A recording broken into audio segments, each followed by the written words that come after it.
Global Africa Télésud. Dimanche 30 novembre, le Niger a annoncé mettre sur le marché international l'uranium produit par la Somaïr, une filiale du groupe français Orano, ex-Areva, nationalisé par Niamey fin juin au terme d'un bras de fer houleux. Depuis le départ d'Orano et des militaires français, il s'agit d'une nouvelle étape donc dans la saga de l'uranium nigérien pour son principal protagoniste, la transition militaire au pouvoir depuis 2023, et elle augure une orientation des ventes du précieux minerai vers de nouveaux partenaires, l'Iran, mais surtout la Russie. Et on verra que de ce côté-là, eh bien, les choses s'accélèrent depuis plusieurs semaines. On en débat tout de suite avec nos invités. Bonjour Sédik Kaba. Bonjour. Vous êtes journaliste, écrivain, chercheur associé, président du Centre international d'études et de réflexion sur le Sahel, le CIRES. Merci d'être avec nous. C'est un plaisir. On accueille également Igor Delanoë, chercheur associé à l'IRIS, directeur adjoint de l'Observatoire franco-russe. Merci d'avoir accepté notre invitation. Merci à vous. Et puis on accueille à distance le docteur Iveco Amezo, économiste, fondateur de l'excellent think tank afrocentricity.info. Bonjour docteur Amezo, merci également. C'est moi qui vous remercie pour l'invitation. Merci aux co-débatteurs et bien sûr à ceux qui nous regardent. Alors on va commencer bien évidemment avec cette question. Comment est-ce que vous analysez cette annonce du Niger donc de mettre son uranium sur le marché international? Sédik. Oui, je crois qu'il faut faire un peu de pédagogie. Lorsque la France perd la guerre d'Algérie en 1962, en 1967, le général de Gaulle négocie avec le premier président du Niger, Amani Diori, la possibilité pour la France de disposer presque exclusivement de l'uranium du Niger en échange d'une aide au développement exceptionnelle qui n'est jamais arrivée. Et à partir de 1968, on crée la Société des mines de l'Aïr, la Somaïr, avec 64% de part pour la France et 36% pour le Niger. Du début de l'exploitation en 1971 à 2007, la France était le vendeur exclusif de l'uranium du Niger. C'est en 2007 que le Niger crée la Société des patrimoines des mines du Niger, la SOPAMINE, qui a commencé à partir de cette date à commercialiser l'uranium, la part du Niger. Donc au regard du prorata de part pour chaque actionnaire, quand on enlève l'uranium, on lui confie et il revend.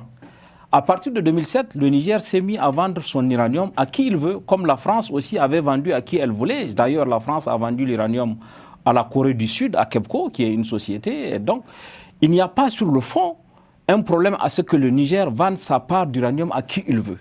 Et donc, aujourd'hui, les débats, pourquoi le Niger vend son uranium. Là, on sort quand même d'un long bras de fer avec Orano. Oui, là, exactement. Et c'est dans ce contexte, je crois que c'est ce contexte qui un peu pollue le débat sur la possibilité. Le Niger a le droit de vendre son uranium à qui il le veut. Si c'est sa part, la part qui lui revient, comme ce que la France avait fait. Parce que lorsqu'on regarde du début d'exploitation à aujourd'hui, la France a vendu à peu près 90% de l'uranium commercialisé au Niger. C'est le Niger simplement qui a vendu 10%. Sauf que cette annonce, elle intervient dans un contexte aussi particulier de rumeurs autour d'un accord avec notamment de vente de cet uranium à la Russie, Igor Delanoë. Est-ce que c'est un pas supplémentaire vers une éventuelle mainmise justement russe sur ce minerai précieux? Est-ce qu'on peut dire que finalement la Russie parvient à ses fins après le départ, on va dire, des militaires français, donc des relations un peu interrompu avec le Niger, entre le Niger et la France, et puis le départ d'Orano? Écoutez, cette histoire d'uranium et de coopération nucléaire m'évoque plusieurs choses. Tout d'abord, la coopération nucléaire, d'une manière générale, est un des vecteurs déployés par la Russie en Afrique dans le cadre de ce qu'on appelle le réinvestissement du continent africain par la Russie, qui est un peu tous azimuts. Et je constate qu'au cours de ces derniers mois, les autorités russes ou les agences fédérales russes, comme Rosatom par exemple, ont signé engrangé certains accords pour la coopération en matière de nucléaire, donc des mémorandums, des protocoles d'accord par exemple. Signé avec la Tanzanie, on a vu avec le Burkina Faso, récemment le Niger, etc. Donc ça fait partie de la palette d'outils déployés par les Russes pour jeter des ponts vers les pays africains et nouer des coopérations. Les Russes en la matière, il faut le dire, ont une expertise, puisque Rosatom est un des principaux champions mondiaux en termes de construction de parcs de centrales nucléaires, en termes de portefeuille de contrats. Ils construisent une centrale nucléaire en Égypte, par exemple. Et donc, ils maîtrisent toute la chaîne depuis l'uranium, les mines d'uranium en Russie et ailleurs dans le monde, jusqu'au retraitement des déchets et la construction des centrales. Donc si vous voulez, ça rentre plus généralement dans une stratégie d'expansion internationale. Et donc le Niger s'inscrit aussi, ce qui se passe avec le Niger, dans cette logique-là. Docteur Ameizo, votre perception justement de cette annonce? Moi je vois deux sujets. La notion de propriété de ces ressources dans ce pays et bien sûr la liberté de diversifier, de commercer avec qui on veut. Sur le premier point, il y a eu nationalisation. Et la question que vous posez, moi, me pose un problème. C'est la question, je la tourne à l'envers du point de vue d'un peuple africain. Quel est le manque à gagner depuis que la France a exploité l'uranium au Niger pour le peuple nigérien? Et donc, si ce manque à gagner est calculé dans le cas de la nationalisation et qu'on demande à la France de le rembourser, vous comprenez bien qu'il y a débat. Et dans ce débat-là, c'est un rapport de force. Premier élément. Le deuxième élément plus important pour moi, c'est que la France a tellement tiré du Niger de l'uranium sans vraiment payer, donc c'est du gagnant-perdant pour le Niger. Et du coup, un tiers de l'électricité française, en gros, dépendait de cet uranium. Et aujourd'hui, on voit la tendance se renverser. C'est-à-dire que c'est la France qui se trouve dans une situation de dépendance et qui, quand elle est allée faire un tour au Kazakhstan et qu'on lui a dit qu'il fallait payer le prix international, elle s'est rappelé comment pendant des années, elle n'a pas justement payé ce prix international au Niger. Voilà comment j'introduirais le sujet plutôt qu'on le voit une fois au moins d'un point de vue des Africains. Alors, Igor Delanoë, vous avez évoqué la stratégie russe, qui est une stratégie globale, orientée vers les minerais notamment stratégiques. On voit ce qui se passe dans les pays du Sahel, mais c'est vrai qu'on évoque aussi une bataille d'influence qui est menée par la Russie sur le continent africain. Il y a eu, c'est vrai, le déploiement des paramilitaires de Wagner, aujourd'hui devenu Africa Corps, officiellement sous l'autorité du Kremlin.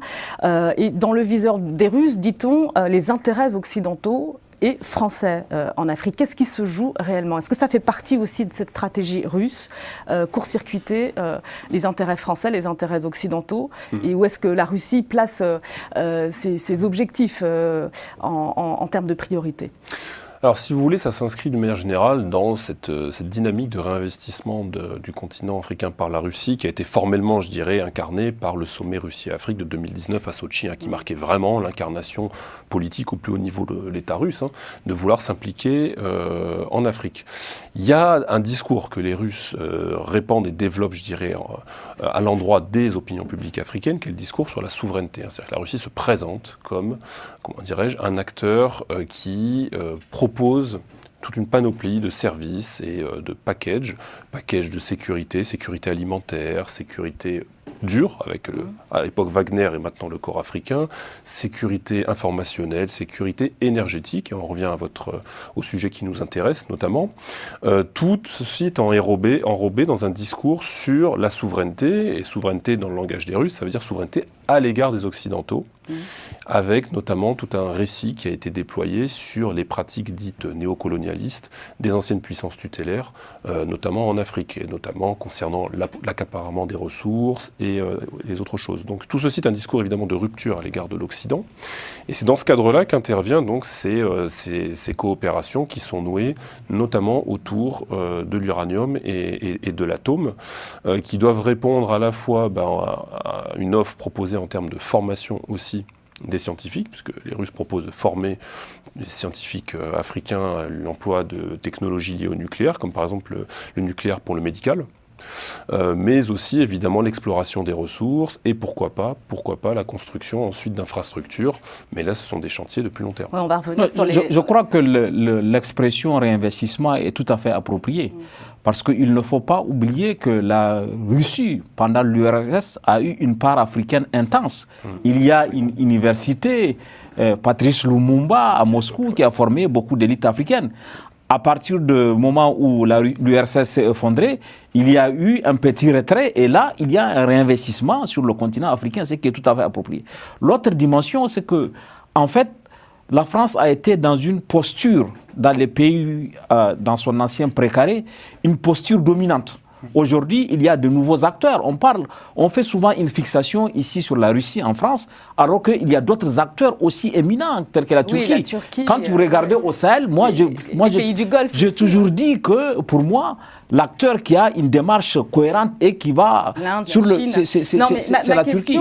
Elle était... En fait, moi, je crois que le fait que la France se sente un peu bousculée et qu'elle pense qu'il y a un agenda caché pour l'évincer, c'est aussi lié à la position d'avant, qui était une position de dominante. Alors, ma question, elle était aussi liée, docteur Amezo, au fait que le Niger ne fournit que 4,7% de la production mondiale d'uranium, selon des chiffres de l'agence d'approvisionnement d'Euratom. Donc, on peut se demander ce que ça représente réellement pour la Russie. Est-ce que la Russie a réellement besoin de cet uranium nigérien ? Non, la Russie est largement autosuffisante en uranium, mais la Russie est dans une stratégie à très long terme. La Russie s'est spécialisée dans la transformation de l'uranium. Ça va jusqu'à la fabrication justement des usines, voire des mini-usines atomiques. Et donc, sachez qu'ils ont des bateaux, des sous-marins qui fonctionnent à la pile atomique. Hein, donc, il y a du boulot derrière. Et donc, pour approvisionner de manière régulière sur le moyen et long terme, il faut aussi avoir des approvisionnements de sécurisation, et je pense que c'est ce que fait la Russie. Mais comme disait Cédric tout à l'heure, attendez, il faut aller dans le détail. La Chine, la Turquie, les Émirats, le Qatar, l'Iran, voilà des partenaires diversifiés. Ça, c'est ce entre guillemets, on connaît. Il y en a d'autres qui sont en dessous. Donc, pourquoi on veut empêcher quelqu'un de diversifier? Moi, c'est mon premier souci quand la France fait une fixation sur la Russie. Puis, il faut revenir à la France. Il y a un côté psychologique dans cette histoire. On a attaqué la dignité, j'insiste sur ce mot, africaine. Les gens croient toujours que tout ça, ça passe par perte et profit. Mais les jeunes d'aujourd'hui, on bloque l'immigration. Ils ne peuvent plus venir, ils n'ont pas de boulot chez eux. Ils ont des dictateurs chez eux souvent. Ils ont des militaires qui ne les laissent pas parler. Écoutez, ces gens s'énervent et ils commencent à se dire, écoutez, comment on fait? Donc, ils veulent s'approprier leurs biens. C'est pour ça que je dis toujours que, en fait, la France s'est mise dans une situation d'aller s'approprier le bien d'autrui. Et ça ne passe plus en Afrique. Au lieu de négocier comme ça s'est passé au Mali, pays voisin, je parle d'une multinationale, Barrick Gold pour pas le citer, qui a décidé tout seul, après des procès avec la Banque mondiale, etc., d'aller renégocier avec le gouvernement. Et ils ont trouvé un accord. C'est récent, hein, il n'y a même pas une semaine ou deux. Alors donc, la question aussi, c'est de se demander si justement ce changement de paradigme et l'orientation vers ces nouveaux partenaires va porter ses fruits cette fois, Igor Delanoë. Écoutez, on va voir, ils font feu de tout bois, ils engrangent les contrats, donc, notamment en matière de coopération nucléaire à travers tout le continent. Ça ne veut pas dire que demain, il y a des centrales nucléaires qui vont pousser, loin de là, parce qu'il faut de l'argent, il faut la stabilité géopolitique, il faut un cadre quand même assez strict, et les Russes ne construisent pas des centrales nucléaires, comment dirais-je, comme ça du jour au lendemain. Il y a des pourparlers avec l'Algérie qui durent depuis des années et des années pour construire une centrale nucléaire qui n'ont toujours pas abouti. Donc, en revanche, ce qui est sûr, c'est que dans leur offre, il y a cette offre sur les mini-réacteurs modulaires, ce qu'on appelle les SMR, qui sont déjà en exploitation en Russie. Alors, ce n'est pas l'essentiel du parc, hein, loin de là. Ils ont 2 unités, en gros, une onshore et l'autre offshore, qui peut correspondre à une certaine demande de la part de pays africains, où il y a des pics de consommation en été, avec les climatisations qui tournent notamment. Et il faut une offre agile, puisqu'avec un réacteur qui serait flottant, par exemple, vous pouvez le déplacer dans le golfe de Guinée en le connectant à un réseau à un moment donné quand il y a une demande. Évidemment, ça demande une fois de plus d'infrastructures, mais c'est moins lourd que de construire une tranche, 2 tranches ou 4 tranches qui sont fixes et qui coûtent des dizaines de milliards d'euros que les gouvernements n'ont pas forcément. Alors, on va faire un point, Cédric, avec vous justement sur l'état des lieux, parce que ce que l'on sait pour l'instant, c'est qu'en juillet dernier, le ministre de l'énergie russe s'est rendu à Niamey. Il y avait dévoilé les ambitions russes, à savoir exporter l'uranium nigérien, puis aussi développer le nucléaire civil. On va évoquer d'ailleurs le gap entre ces 2 objectifs un peu plus précisément. On a appris aussi, et ça c'est plus récent, il y a quelques jours, selon des sources étatiques françaises, que la Russie et le Niger auraient signé un accord pour l'acquisition par Rosatom, donc le géant du nucléaire russe, de 1000 tonnes de yellow cake, traduction 1000 tonnes de concentré d'uranium, pour un montant d'environ 170 millions de dollars, 147 millions d'euros. Alors une cargaison aurait quitté le site d'Arlit sous escorte nigérienne le 27 novembre dernier, direction donc le port de Lomé. C'est un accord qui a quand même été démenti par la Russie et le Niger, donc les deux parties concernées. Cédric, quelles sont ces sources françaises d'ailleurs qui relaient cette information et qu'est-ce qu'on sait exactement sur l'accord et est-ce qu'il faut s'attendre au moins à une officialisation d'un partenariat après l'annonce du Niger de la mise en vente de son uranium sur le marché international? Non, parmi les sources françaises, celle qui est la plus connue et qui est une source ouverte, c'est le communiqué que Orano a diffusé il y a 2 jours pour dire qu'il y a l'uranium qui a quitté son stock, son lieu de stockage à Arlit vers une destination inconnue. Après, il y a sans doute les sources qui sont liées au service des renseignements français qui suivent tout cela, mais il n'y a pas aujourd'hui, à l'état où nous nous trouvons, un accord physique. Personne n'a entre les mains un accord physique entre Rosatom et le Niger. Il y a des discussions. À partir du moment, et la cargaison qui aurait quitté. À partir du moment où le Niger s'est inscrit dans cette démarche souverainiste qui a vogue aujourd'hui dans l'espace sahélien sur la reprise en main des ressources minières, puisque par le passé, la gestion n'a pas... D'ailleurs, il y a des lois minières dans tous les 3 pays du Sahel qui ont été fixées, qui sont plus avantageuses pour les peuples sahéliens, et c'est dans ce cadre que cela intervient. Il est possible, je pense, que, puisque le Niger l'a dit officiellement, à partir du moment où il met son uranium sur le marché. Ça a été dit à la télévision publique nationale, que le Niger va mettre sur le marché son uranium et qu'il est prêt à le vendre à tout acteur. Ça peut être Rosatom, ça peut être l'Inde, ça peut être la Chine, ça peut être quel que soit celui qui veut acheter, je crois. Le Niger va discuter au mieux de ses intérêts, en tout cas dans une démarche plus avantageuse que ça a été pendant les 50 années sur la cargaison qui aurait quitté, sur la cargaison qui aurait quitté Arlit, justement, direction Lomé, pour éventuellement être exportée, on ne sait pas où, peut-être en Russie. Je m'avance certainement. Non, en Russie, je vois pas trop l'intérêt. Les Russes sont, comme ça a été dit, autosuffisants. Ils ont leur propre uranium qui arrive des mines en Sibérie. Ils en importent, je crois, une infime partie pour combler le besoin, mais plus de 90% de l'uranium est sous la main des Russes. Donc moi je verrais plutôt éventuellement d'autres clients intéressés à l'étranger. On pense assez spontanément à l'Iran parce qu'on se dit que l'Iran a aussi un intérêt à diversifier les sources d'approvisionnement en uranium et pour augmenter sa sécurité énergétique.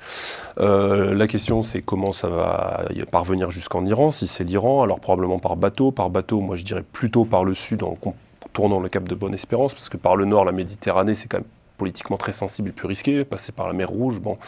Donc ce serait plutôt par le sud, mais tout ceci pour l'instant ce sont des intuitions. Ce qui est intéressant, c'est le corridor togolais.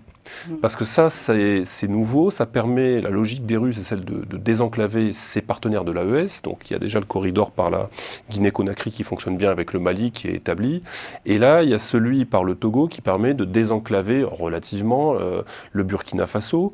Je relève que toutes ces annonces interviennent au moment où la Russie et le Togo ont formalisé un accord militaire la semaine dernière, un accord qui a été signé plus tôt dans l'année et ratifié par le Parlement des 2 pays, qui va permettre à la Russie d'utiliser, quand cela est nécessaire, les ports togolais, Lomé principalement, plus les pistes d'aviation. Quand tout ceci est nécessaire, c'est un accord qui, sur la forme, ressemble beaucoup à ce que les Russes ont signé avec Sao Tomé et Principe il y a 1 an et demi maintenant, et qui leur permet finalement de créer une espèce de maillage logistique dans le golfe de Guinée. Sur le corridor de Lomé, Dr Amezo, vous êtes togolais, vous connaissez bien cette question, et puis c'est une question liée à l'intégration régionale aussi, parce qu'il y a une recherche effectivement de débouchés portuaires pour tous ces pays sahéliens enclavés. Absolument, oui. Je voudrais vous rappeler que la CEDEAO, que ces pays ont quitté, notamment le Niger, avait voulu faire la guerre contre le Niger. Donc, il faut vous rappeler que le corridor qui passe par le Bénin est en souffrance et qu'il y a quand même des attentats. Donc, le Togo, oui, parce que c'est pas en eau profonde. La Guinée, on l'a dit tout à l'heure, très intéressant.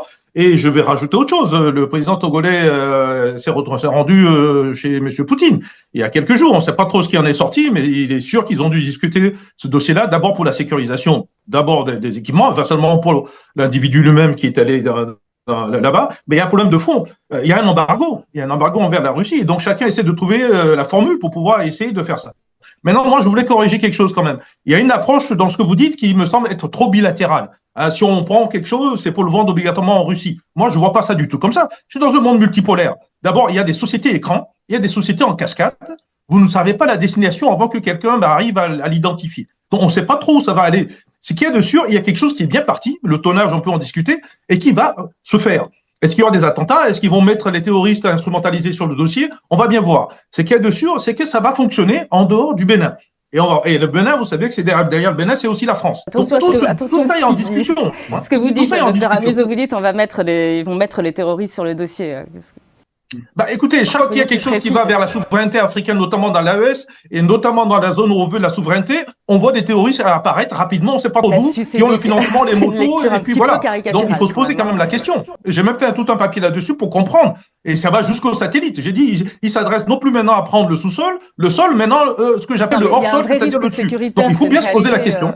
On voit avec ce qui se passe au Mali, le carburant et le djnim. C'est vrai qu'on peut se dire que s'il y a un acheminement de l'uranium vers Lomé, par exemple, le risque sécuritaire n'est pas tant la capacité des terroristes, c'est le caractère sensible de la matière. Même s'il y a un accident de voiture, si l'uranium tombe, si l'uranate tombe, ça peut avoir des effets écologiques. Mais je crois qu'il y a une capacité des États, en tout cas on l'a vu, puisque le Niger a été capable de convoyer du carburant de Niamey jusqu'à Bamako, il y a une capacité à sécuriser ce convoi-là pour qu'il arrive à bon port jusqu'à Lomé. Ça ne me semble pas poser de problème. Maintenant, je crois que, comme on l'a dit, en tout cas, ça intervient dans le contexte d'une diversification des partenaires. Et comme vous avez posé tout à l'heure la question, je crois qu'il y a une vigilance, en tout cas d'après moi, ce que j'ai entendu dans les échanges au Niger, dans les discussions publiques qu'il y a eu, il y a une certaine vigilance pour éviter de reproduire les erreurs qu'il y a eu avec les autres partenaires. C'est-à-dire que les gens vont négocier au mieux. Les gens ont conscience que le Russe même ne vient pas faire la philanthropie, ni la Turquie, ni la Chine. Donc chacun de ces pays a conscience de ça. Et dans le nouveau partenariat, il s'agit d'arriver à une chose différente. Depuis 1968, depuis que la Somaïr a été créée, la France a 64% de parts et le Niger n'a que 36%. Le Niger a même, par plusieurs occasions, demandé à racheter une part pour avoir, et ça n'a pas été fait. Alors, mais dans le contexte actuel, je crois, en tout cas avec les nouveaux pouvoirs qui sont installés au Sahel, il n'y a aucun risque qu'on arrive à des sociétés où le pays va avoir que 34% et l'extérieur va avoir 64%. Juste pour revenir à un détail, une question importante concernant la cargaison qui aurait quitté Arlit. Donc c'est un site de la Somaïr, on est d'accord. Oui. C'est vrai que le Niger a refusé de communiquer là-dessus, de confirmer en tout cas. Et est-ce que le Niger a réellement le droit, je veux dire, de vendre déjà cet uranium-là sur le marché international en provenance de la Somaïr, justement parce que Orano a engagé plusieurs procédures arbitrales internationales contre Niamey. Et dans un communiqué en date du 26 septembre dernier, Orano a déclaré avoir obtenu un arbitrage favorable qui interdit la vente d'uranium en provenance de la Somaïr. Dans une décision, je cite, le tribunal arbitral a enjoint à l'État du Niger de ne pas vendre, ni céder, ni même faciliter le transfert à des tiers de l'uranium produit par la Somaïr, retenu en violation des droits d'Orano, comme celui-ci le demandait. Non, comme j'ai expliqué, c'est-à-dire que dans le contexte actuel du capital de la Somaïr, quand l'uranium est extrait du sous-sol, il y a une part qui revient à Orano, il y a une part qui revient du Niger. Rien n'empêche à l'état actuel de la législation au Niger de vendre sa part. Ce qui est l'objet du litige, c'est que Orano dit dans la part qui est stockée, il y a sa part. Et c'est cette part, le tribunal a ordonné à titre conservatoire de ne pas vendre pour éviter que la part de Orano soit vendue par le Niger. Mais le Niger a tout à fait le droit de vendre sa part et il n'y a aujourd'hui, à moins que je me trompe, rien n'interdit de vendre l'uranium, en tout cas à la Russie ou à la Chine. Dans la législation internationale, rien ne l'interdit à l'état actuel des éléments qui sont à ma possession. Alors, je l'ai dit, en juillet dernier, la Russie a affiché de réelles ambitions vis-à-vis des pays du Sahel, aider ces pays justement à se doter, pourquoi pas, du nucléaire civil. Mais le chemin, il est très long. Il faut quand même noter un point important, c'est que le Niger est désormais membre de l'exécutif de l'Agence internationale de l'énergie atomique. C'est symbolique, ça, vous pensez ? C'est symbolique, c'est un premier pas. Si vous voulez, c'est une longue route quand même. Et la stratégie, à mon avis, des Russes, que l'on constate sur le nucléaire, mais qu'on peut voir dans d'autres zones du globe, par exemple sur le gaz ou le pétrole, j'allais dire avant les sanctions, mais c'était une stratégie de préemption, c'est-à-dire on signe des accords qui aujourd'hui en réalité ne correspondent pas forcément à la réalité industrielle ou financière ou technologique, mais qui à l'échelle de 5, 10, 15 ans, peut-être 20 ans, en réalité fourniront déjà un cadre législatif, où il y a un accord cadre qui est non contraignant, mais un accord cadre qui existe sur lesquels ensuite les Russes s'appuieront avec le partenaire le moment venu pour avancer. Donc si vous voulez, ces accords signés avec le Burkina, le Niger, etc., ne vont pas provoquer, comme je l'ai dit, la construction de centrales, parce que ça coûte énormément d'argent que ces pays n'ont pas forcément, en tout cas pas pour ce type de projet-là. Ce qu'on a compris, c'est que Rosatom vient avec un package, en fait. Vient avec un package, mais plus généralement, ça va dans la logique qui me semble-t-il est celle des Russes, de consolider la stabilité de cette AES depuis qu'elle s'est formée, en crédibilisant, j'allais dire, sur la scène internationale, avec, on a dit, les packages de sécurité fournis par le corps africain, au moins pour le Mali, le Burkina, dans une moindre mesure pour le Niger. Et donc là, en envoyant des ministres donc signer ce type d'accord-là, qui, sur le long terme, peuvent peut-être produire des résultats. Mais aujourd'hui, clairement, c'est trop tôt. Oui, c'est trop tôt. Derrière ces ambitions russes, il y a cette promesse de réaliser ce que vous l'avez dit tout à l'heure, Dr Amizo, ce que le français Orano n'a pas fait en 50 ans de présence au Niger. Est-ce que ça vous paraît réalisable? Parce que c'est un processus très long qui est soumis à des restrictions, à des normes internationales. Moi, je vais vous dire quelque chose, c'est l'économiste qui parle. Un mini-réacteur coûte entre 1 et 5 millions, suivant la technologie, et puis il faut en gros 5 à 10 ans pour le mettre en place. Très bien. On peut aller de 10 000 mégawatts, de 1000 à 1600 mégawatts pour les petits réacteurs, pas de souci. Mon calcul est le suivant. Il faut encore combien de tonnes pour arriver à payer en gros les 5 milliards en question? J'ai calculé, c'est 27 000 tonnes. Or, le Niger produit à peu près 1100 à 1300, disons en basse période, 2500 à 3000 tonnes d'uranium en haute saison. Donc, j'ai calculé, il faut entre 15 et 27 ans. 15 à 27 ans dans ce genre de truc infrastructure, ce n'est rien du tout. Donc, le Niger peut payer tout seul. Ils peuvent donner sa garantie pour le faire. Maintenant, tous les côtés techniques, il y a l'Agence internationale pour l'énergie atomique qui va les aider. Il n'y a rien de nouveau. C'est connu. Cette agence va en Russie, va visiter, contrôler, comme d'habitude. Comme c'est les Russes qui vont certainement installer ça, c'est les mêmes contrôles qui vont continuer. Je ne vois pas où est le problème. Moi, je vous dis, le problème, vous insistez sur le Niger, c'est un problème d'abord franco-français. Il y a un problème tout simplement d'absence ou de diminution de souveraineté au côté français. Et compte tenu de la dette française actuellement, ça peut poser un sérieux problème dans les 1 ou 2 ans à venir où il y a des élections présidentielles en France. Parce que ça va poser le problème, quelle était la gestion qui a été jusqu'à aujourd'hui pour mettre la France dans une situation de dépendance aussi importante. Et le Kazakhstan n'est pas prêt à baisser les prix. Puisque vous évoquez l'AIEA, justement, le Niger, on imagine, va devoir donner des vraies garanties de réduction, en matière de réduction du risque de prolifération d'armes nucléaires. Est-ce qu'il faut craindre un syndrome iranien ? Non. Compte tenu du contexte géopolitique qui est tendu actuellement. Non, parce qu'il n'y a pas déjà il n'y a pas d'installation pour l'instant, il n'y a pas de réacteur. En Iran, il y a des réacteurs, il n'y a pas de programme balistique. En Iran, il y a un programme balistique qui est contesté. Il n'y a pas de discours visant à éradiquer tel ou tel État ou prétention à éradiquer tel ou tel État. Donc non, c'est pas du tout le. Non, même à l'avenir, je veux dire. Par contre, qui est les craintes de développement d'une zone grise. Ça, certainement que certains, acteurs régionaux ou extra-régionaux le redoutent, mais c'est là où l'AIEA aura son rôle à jouer en visitant les installations et, où il faudra fournir des garanties. Donc l'AIEA est déjà rendue, ils se sont rendus à Arlit et ils ont constaté qu'il n'y a rien à cacher et il n'y a pas d'inquiétude. Et l'uranium, aujourd'hui, compte tenu de la dynamique favorable que rencontre l'énergie nucléaire dans le contexte actuel, puisque l'énergie nucléaire est en vogue, des pays comme l'Allemagne même sont en train de revenir au nucléaire civil, il y a un avenir pour l'uranium dans le monde. Et comme on sait, le Niger a une centrale, Imouraren, que Areva aurait dû mettre en œuvre, que Areva n'a pas mis en œuvre. Areva a eu le permis de mettre Imouraren en œuvre en 2009 et en 2023, Areva n'a pas mis en œuvre et c'est pour ça que les militaires ont retiré le permis de Areva.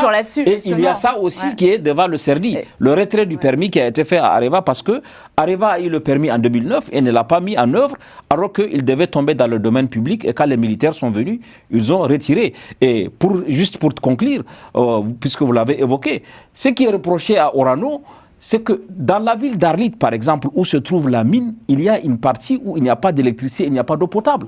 Entre la ville d'Arlit et le site minier, c'est 5 km. Ce 5 km n'est pas du tout goudronné. Entre Tawa, la route Arlit-Tawa, où par le passé on prenait l'uranium pour le convoyer jusqu'au port de Cotonou, cette route n'est pas bitumée. Donc il y a quand même un certain nombre d'éléments qui sont complètement défavorables dans la relation qui arrive à dernière question, on a vraiment très peu de temps. Hein. Vous avez évoqué Imouraren, c'est vrai que c'est probablement l'un des enjeux principaux aujourd'hui pour les divers partenaires. C'est le potentiel minier d'Imouraren. Justement, pour conclure, la mise en vente de l'uranium sur le marché international, cela signifie quoi pour les partenaires en fait, qui sont hors jeu aujourd'hui, tels que la France? Est-ce qu'ils peuvent revenir dans le jeu, vous pensez, rapidement? Bon, en tout cas, ils vont essayer de le faire, c'est sûr. Alors, soit par la biais de justice, l'Union européenne, recours en justice, mais là, comme il y a quand même un contexte spécifique, France-Niger, qui a été très bien décrit, ça me paraît, à mon avis, hormis les recours en justice ou l'activation de tel ou tel réseau, je ne vois pas trop comment, comme vous dites, ils peuvent revenir dans le jeu. Docteur Amezzo, en quelques secondes, allez-y. Moi, je pense que la France peut revenir sans aucun problème. Il suffit de laisser tomber l'arrogance. Mais je voudrais insister sur un point très important. Il y a des personnes, pour continuer sur ce qu'a dit Sédic, il y a des personnes qui sont en train de mourir aujourd'hui au Niger, justement des conséquences des irradiations atomiques, pour lesquelles sont responsables Areva et Roner. Et ils ne sont pas levés un seul doigt pour aller sauver ces gens-là. Ils sont tous en train de mourir de maladies liées justement à la non-protection. Donc, des erreurs fondamentales de gouvernance. Il va falloir peut-être toucher ce sujet aussi parce que c'est une autre forme de dette humaine, mais dette aussi financière pour des gens qui sont en train de mourir, dont les enfants ne peuvent pas aller à l'école. Non, Areva a fermé une mine qui est la Cominac, sa deuxième filiale. Elle était en train d'accompagner le Niger pour évacuer toutes les conséquences de cette fermeture et Areva a mis un coup d'arrêt à cet accompagnement. Et si on ne sort pas de cette posture d'arrogance et d'absence d'humilité, je ne vois pas comment Areva peut revenir. Donc il faut qu'à un moment donné, qu'il ait beaucoup d'humilité, beaucoup d'absence de confrontation. Parce que dès qu'il y a eu la crise d'Areva, la crise de la Somaïr, Areva a débranché certains des services de la Somaïr qui sont basés ici au siège. Donc, cette posture d'affrontement qui a été choisie n'est pas la bonne. Et à mon avis, si on ne change pas de posture et de paradigme, je ne vois pas autrement que par la justice comment Areva peut revenir au Niger. Merci à vous, Sédic Kaba. Merci à Igor Delanoë. Merci, Dr Amezzo.